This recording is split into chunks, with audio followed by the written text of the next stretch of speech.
Hai, Assalamualaikum warahmatullahi taala wabarakatuh dan salam sejahtera.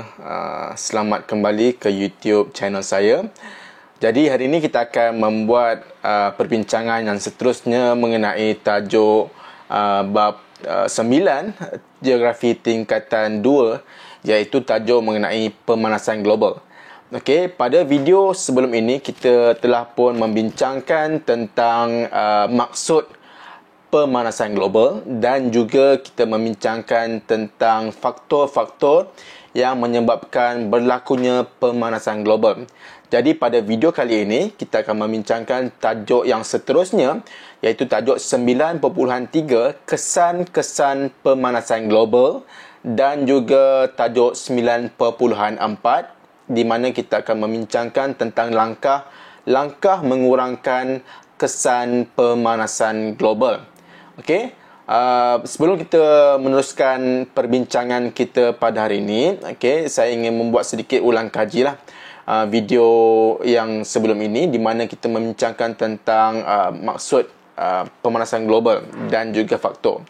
Okey, sedikit revision, di mana pemanasan global ataupun dikenali sebagai global warming ialah peningkatan suhu bumi, suhu atmosfera bumi secara berterusan, disebabkan oleh berlakunya kesan rumah hijau, disebabkan oleh banyaknya ada gas rumah hijau yang dilepaskan oleh manusia, oleh kenderaan, melalui pengangkutan, aktiviti manusia seperti pertanian. Kita menggunakan racun serangga yang berlebihan, petani-petani menggunakan baja kimia yang berlebihan, manakala jiran tetangga kita banyak melakukan pembakaran secara terbuka, dan ada juga faktor semula jadi seperti letusan gunung berapi dan juga pembakaran hutan secara semula jadi.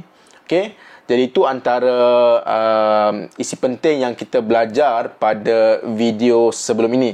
Jadi pada hari ini kita akan membincangkan tentang kesan-kesan pemanasan global dan apa yang kita boleh buat sebagai seorang pelajar, sebagai seorang rakyat Malaysia ataupun penduduk dunia secara amnya, apa yang kita boleh buat untuk memastikan pemanasan global ini dapat dikurangkan ataupun jika boleh kita dapat menghentikan terus pemanasan global supaya kita dapat hidup dalam keadaan yang baik pada masa akan datang. Alright, tajuk yang seterusnya 9.3 kesan-kesan pemanasan global, di mana terdapat 4 kesan yang di-highlightkan ataupun yang telah ditekankan di dalam buku teks ini, iaitu yang pertama, peningkatan aras laut; yang kedua, kemerosotan sumber makanan; yang ketiga, gangguan cuaca; dan yang keempat adalah masalah kesihatan. Bagi mereka yang menjadi pejuang ataupun yang membawa isu ini ke pengetahuan seluruh rakyat dunia, mereka ini yang berjuang, yang memastikan masyarakat dunia sedar bahawa pemanasan global ni adalah isu yang kritikal yang perlu diberi perhatian sekarang. Ini adalah antara sebab mengapa mereka sangat-sangat berjuang 100% untuk memastikan pemanasan global ini tidak akan menjejaskan kehidupan manusia pada masa akan datang. Ini adalah antara 4 kesan-kesannya, antara contoh-contoh yang sangat menakutkan yang akan memberikan impak yang sangat kuat pada manusia. Kita tengok satu demi satu. Yang pertama, peningkatan aras laut. Bagaimana peningkatan aras laut ini berlaku? Kenapa air laut semakin lama semakin banyak ataupun semakin lama semakin meningkat? Kalau anda semua melihat ataupun menonton movie ataupun filem-filem antarabangsa ataupun filem tempatan yang membawa isu natural disaster ataupun bencana alam ini, mesti akan ada elemen berkaitan dengan banjir besar dalam movie tersebut. So elemen ini sebenarnya adalah diilhamkan daripada pemikiran geografis ataupun ahli geografi seluruh dunia, di mana jika berlakunya pemanasan global, maka ais di kutub utara maupun kutub selatan akan semakin mencair, dan air daripada ais ini akan meningkatkan aras laut, akan meningkatkan level ataupun tahap jumlah air laut ini, dan akan menyebabkan berlakunya banjir besar di kawasan-kawasan yang rendah terutama sekali. Okey. Baiklah, kita akan bincangkan sekarang. Yang pertama, punca dia, punca peningkatan ais laut ni saya dah beritahu tadi, iaitu pencairan ais di kutub, dan juga yang kedua adalah peningkatan suhu air laut. Air laut sendiri akan meningkat, dia punya suhu dia juga akan meningkat, dan ini akan menjejaskan banyak hidupan akuatik di laut. Kesan dia adalah mengakibatkan banjir besar dan juga hakisan. Yang paling kita takuti. Yang kedua adalah menenggelamkan kawasan daratan, terutama sekali kawasan-kawasan yang rendah. Mungkin akan semakin tenggelam. Alright. Yang ketiga adalah memusnahkan harta benda dan mengancam nyawa. Tentu sekali kalau kita tengok tsunami, kalau kita tengok banjir-banjir besar yang melibatkan kawasan-kawasan seperti di Jepun, di Indonesia dan sebagainya, dia akan menyebabkan ratusan atau maupun ribuan nyawa manusia akan terancam. Dan yang keempat, menjejaskan sumber bekalan makanan dan air bersih. Yang ini juga antara yang kita takuti. Kerana apa? Sumber makanan kita, the source of foods, source of our makanan kita punya sumber makanan kita juga akan terjejas disebabkan oleh berlakunya peningkatan aras laut. Contoh seperti yang diberitahu dalam buku teks adalah pencairan lapisan ais di Greenland. Dan jika nanti saya akan cuba sharekan satu video di mana ada satu video time lapse di mana seorang ahli geografi ini dia membuat kajian mengenai pencairan ais di kutub, di mana video ini diambil dalam masa tempoh yang lama, dalam tempoh masa yang lama, sekitar beberapa bulan, dan boleh dilihat di mana kebesaran ataupun saiz ais ataupun saiz glasier, ais di kutub ini semakin lama semakin mengecil. Bayangkan kalau glasier ataupun bongkah ais ini dalam bentuk sebesar sebuah negeri Perlis, semakin lama semakin mengecil dan akan menyebabkan berlakunya peningkatan ais laut ni, dan akan menyebabkan berlakunya banyak bencana alam pada masa akan datang. Baiklah, yang kedua adalah kemerosotan sumber makanan. Ini juga antara yang perlu kita berikan perhatian. Kerana apa? Pemanasan global tentu sekali akan menjejaskan pertanian. Kerana apa? Bayangkan jika pemanasan global ini akan terus berlaku dan semakin meningkat, maka hujan tidak dapat turun dalam keadaan yang normal. Kita tahu pertanian memerlukan air hujan untuk mereka mendapat hasil dengan hasil yang baik. Tetapi jika tidak ada hujan, bermaksud pertanian tersebut akan terjejas, dan ini akan menyebabkan manusia kita tentu sekali yang sangat-sangat bergantung kepada makanan seperti nasi ataupun bijirin. Kita juga akan menyebabkan kita tidak dapat menikmati makanan dengan baik. Yang pertama, punca dia adalah air laut menjadi lebih panas dan mengganggu ekosistem marin. Ini kita tahu, di mana jika keadaan semakin panas, keadaan semakin panas dan terik, bermaksud air laut akan semakin meningkat. Suhu air laut akan semakin meningkat, bermaksud ikan-ikan ataupun hidupan-hidupan akuatik di ekosistem marin ni akan mati dan akan pupus. Yang kedua adalah banjir memusnahkan kawasan pertanian.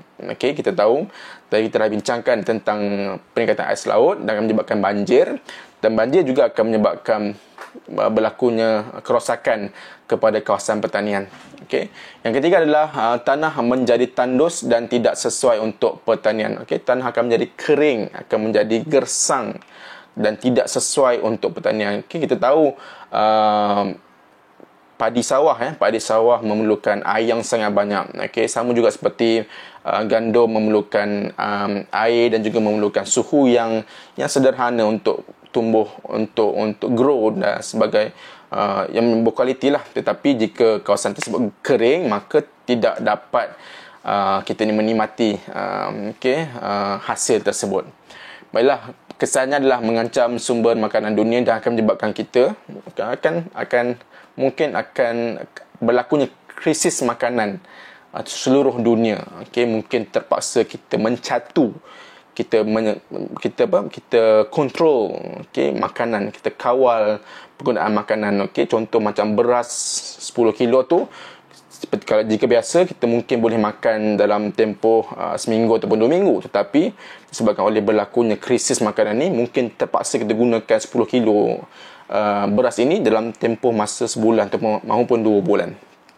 Okey, contohnya adalah seperti di gelombang panas di Rusia pada tahun 2010 hingga 2011 yang memusnahkan penuaian bijirin dan juga memberi kesan kepada negara-negara di Afrika Utara. Okey, baiklah, kita pergi yang ketiga, iaitu kesan yang ketiga, muka surat 143, gangguan cuaca. Okey, baiklah, kita tahu bila berlakunya pemanasan global ni, cuaca akan semakin tidak menentu. Okey, akan ada hujan yang lebat ataupun akan ada kawasan yang panas yang tempoh sangat lama dan akan menyebabkan gangguan cuaca. Okey, ada 5 kesan di sini.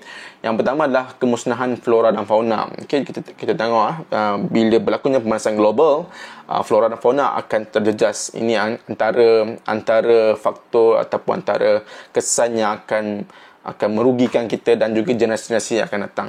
Okey. Yang kedua, terdapat kawasan yang mengalami kemarau yang teruk. Okey, kemarau yang sangat panjang dan sangat teruk. Okey.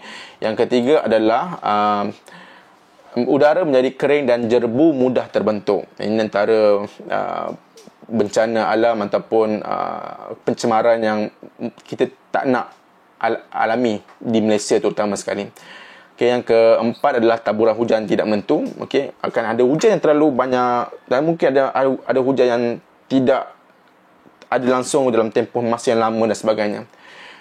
Dan yang kelima, mengakibatkan banjir, ribut, ombak besar dan juga taufan. Okey, contoh adalah seperti di kejadian banjir besar dan terburuk di Pakistan yang menjejaskan kira-kira 20 juta penduduk pada tahun 2010. Dan yang terakhir sekali adalah kesan masalah kesihatan. Okey, ini yang kita sedang alami ketika ini. Okey, tetapi mungkin kita tidak sedar. Kita alami ataupun rakan-rakan kita ataupun ahli keluarga kita maupun jiran-jiran tetangga kita alami secara tidak langsung sebenarnya disebabkan oleh berlakunya pemanasan global. Okey. Baiklah, ada 3 masalah kesihatan yang amat ditakuti, okey, yang di-highlightkan di sini. Yang pertama adalah gelombang haba berisiko menyebabkan stroke haba dan juga dehidrasi. Okey. Bila berlakunya keadaan ataupun cuaca yang sangat panas, mungkin dan terpaksa jika mereka yang bekerja di kawasan yang terbuka seperti mereka yang bekerja di kawasan pembinaan, okey, buruh binaan, mereka yang bekerja yang berniaga di tepi jalan raya ataupun anggota polis trafik yang bekerja di menjaga aliran trafik. Okay, mereka ni amat berpotensi besar untuk mengalami gangguan dehidrasi ataupun stroke haba yang paling kita takutilah. Okay, dehidrasi di mana air dalam badan semakin kurang dan akan menyebabkan stroke haba dan mungkin boleh menyebabkan juga kematian. Okey, yang kedua adalah meningkatkan risiko pelbagai penyakit berkaitan dengan haba seperti katarak dan juga kanser kulit, skin cancer. Okey. Alright, katarak adalah penyakit berkaitan dengan mata. Okey, mata akan semakin kabur dan boleh sehingga tahap menjadi buta. Alright.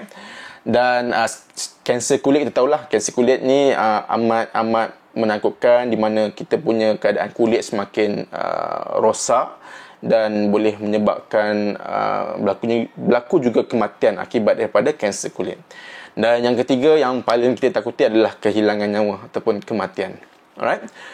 Contoh di sana, kematian seramai 135 orang di India pada April 2016 akibat strok haba yang dikaitkan dengan cuaca panas yang melampau. Okey, jadi dengan perbincangan ini, okey, saya harapkan agar anda semua membuka mata, membuka minda, okey, cakna dengan apa yang berlaku pada ketika ini supaya kita sebagai pelajar dan juga sebagai manusia dapat sekurang-kurangnya membuat sedikit sebanyak peranan kita, menjalankan peranan kita sebagai pelajar ataupun sebagai masyarakat Malaysia untuk mengurangkan kesan-kesan pemanasan global ni. Boleh kita stop? Kajian mengatakan tidak boleh 100% untuk kita stop pemanasan global, tetapi kita mampu untuk mengurangkan ataupun memerlahankan tempoh. Okey, setakat ini kita mungkinlah kita tak rasa sangat, okey, dia punya pemanasan tu terlalu ketara. Tapi mungkin dalam 10 ataupun 20 tahun lagi, okey, cepat masa berlalu dan peningkatan suhu ni mungkin akan lebih ketara. Okey. Jadi kita sebagai rakyat Malaysia, kita mungkin boleh buat sesuatu untuk memastikan kita dapat mengurangkan kesan pemanasan global ni. Okey. Alright, kita tengok muka surat 144. Okey, langkah-langkah mengurangkan kesan pemanasan global. Okey, ada 5 langkah yang diterangkan di dalam buku teks. Okey, saya akan pergi satu demi satu, tetapi saya tidak akan membaca ataupun tidak akan menerangkanlah. Sebab apa? Ini adalah antara contoh-contoh yang kamu boleh baca sendiri dan kamu boleh membuat further discovery ataupun boleh membuat research sendiri berkaitan dengan kerjasama antarabangsa ataupun penguatkuasaan undang-undang. Okey. Alright, 5 langkah-langkah mengurangkan kesan pemanasan global. Yang pertama adalah 5R, amalan 5R. This is the best method, the best practice that students can do, okay, di rumah ataupun di sekolah. Apa kita boleh buat? Kita buat 5R. Okay? Iaitu yang pertama, recycle, reuse, okay? Reduce, rethink dan juga repair. Okay, 5 ini tolong amalkan di rumah. Tolong sarankan ibu bapa juga untuk membuat benda yang sama di rumah. Okay? Contohnya adalah seperti menanam pokok, berkongsi kenderaan, menggunakan pengangkutan awam, amalan kita semula dan juga kempen bebas plastik. Yang kedua, penggunaan tenaga mesra alam seperti tenaga solar dan sebagainya. Okey, kalau kita berkemampuan, okey, untuk membeli panel solar untuk diletakkan di rumah maupun di pejabat-pejabat ataupun di sekolah sekalipun, buatlah, kerana ini membantu untuk mengurangkan pemanasan global yang berlaku pada ketika ini. Yang ketiga adalah pendidikan alam sekitar. Kita amat bersyukur di sekolah, okay, our education system still emphasize on alam sekitar, alam semula jadi ini.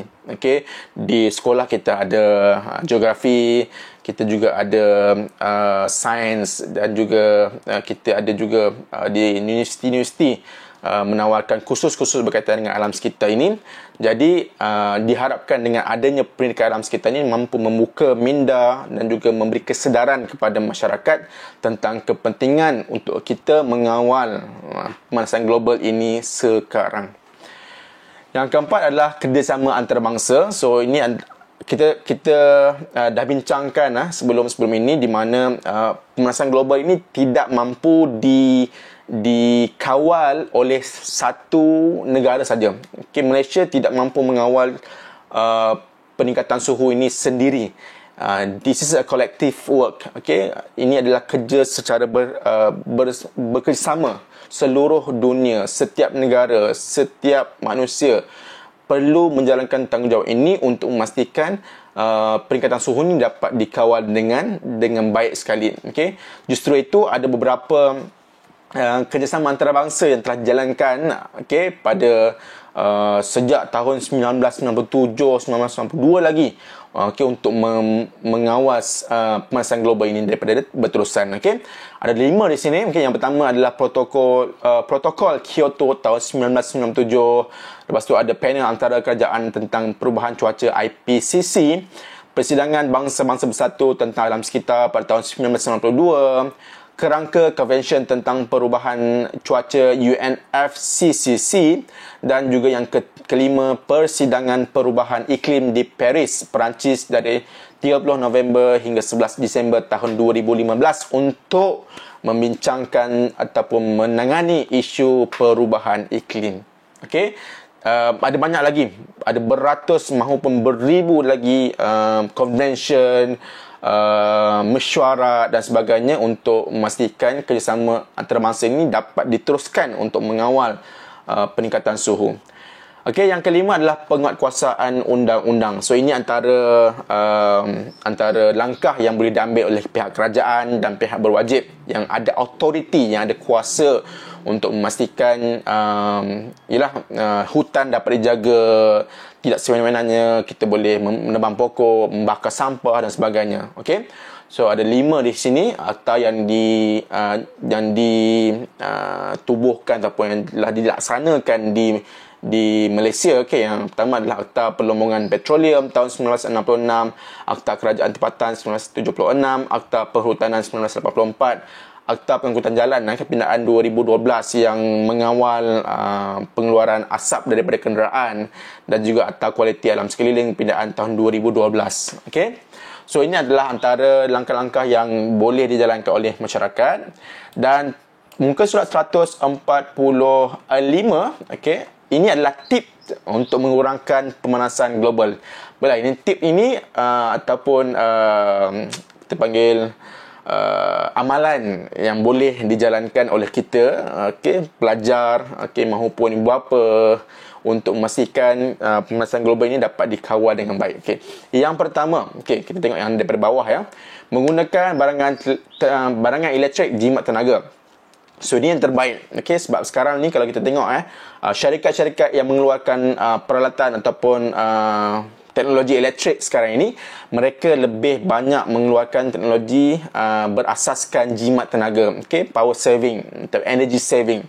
Di mana ini dapat membantu kita untuk mengurangkan penggunaan elektrik, sekaligus membantu untuk mengurangkan pemanasan global. Itu yang bagus. So bila nak beli barang nanti, beli aircon ke, beli peti ais ke, ataupun peti sejuk ke, beli apa-apa peralatan elektrik sekalipun, pastikan ada penyematan tenaga ini. Yang kedua adalah menggunakan pengangkutan awam. Ini kita tahu di mana ini adalah antara kaedah ataupun amalan yang sangat-sangat baik untuk mengurangkan jumlah kuantiti kenderaan di atas jalan raya, sekaligus mengurangkan berlakunya pelepasan asap, gas-gas rumah hijau tadi, dan sekaligus mengurangkan pemanasan global secara semula jadinya. Yang ketiga adalah amalan 5R. Kita dah bincang tadi, so saya tak nak sebut lagi. Yang keempat adalah meminimumkan penggunaan udara, penyaman udara di rumah, aircon. Kita tahu sekarang ni keadaan cuaca sangat panas. Kita faham keadaan pukul 12, pukul 1, pukul 2, 3, 4 maupun pukul 5 petang itu pun masih lagi panas. Masih lagi keadaan yang sangat-sangat panas. Saya faham. Kita pun memahami keadaan tersebut. Tetapi jika boleh, gunakanlah penggunaan aircon ini dalam keadaan yang minima. Dan juga jika boleh, guna hanya pada waktu-waktu yang memerlukan sahaja. Yang kelima ialah menanam pokok di sekitar rumah. Jadi jika rumah anda ada kawasan yang sangat lapang, bercucuk, tanamlah. Menanam pokok itu adalah amalan yang terbaik setakat ini. Jika mungkin kerajaan boleh menubuhkan satu akta di mana setiap rumah mesti ada satu pokok, at least. Di mana kita tahu sekarang inilah keadaan cuaca ni disebabkan oleh kekurangan pokok Alright. Yang keenam, yang terakhir sekali adalah menanggalkan plug daripada soket apabila tidak digunakan. Okey, tuan-tuan dan puan-puan, plug, okey, jika dah habis charge handphone, dah habis guna kipas, dah habis guna apa segala peralatan elektrik, tolong cabut. Okey, kerana apa? Jika masih lagi berada pada soketnya, bermaksud aliran elektrik itu masih lagi mengalir dan juga penggunaan elektrik masih lagi berlaku. Okey, jika cabut, maka tak ada lagi lah penggunaan elektrik. Ini dapat menyimatkan terangan elektrik sekaligus dapat mengurangkan berlakunya pemanasan global. Okey, itu saja untuk untuk kita punya tajuk bab 9 geografi tingkatan 3. Jadi saya harapkan agar dengan adanya perbincangan ini kita dapat sama-sama untuk menimbulkan kesedaran dalam diri kita supaya kita dapat mengawal mengawal pemanasan global ini daripada terus berlaku dan kita juga dapat hidup dalam keadaan yang lebih selesa pada masa akan datang. Okey. Nanti saya akan sharekan ataupun saya akan hantar link latihan ataupun kuis kepada kamu dan kita akan sambung dengan kita punya bab yang seterusnya pada video yang berikut.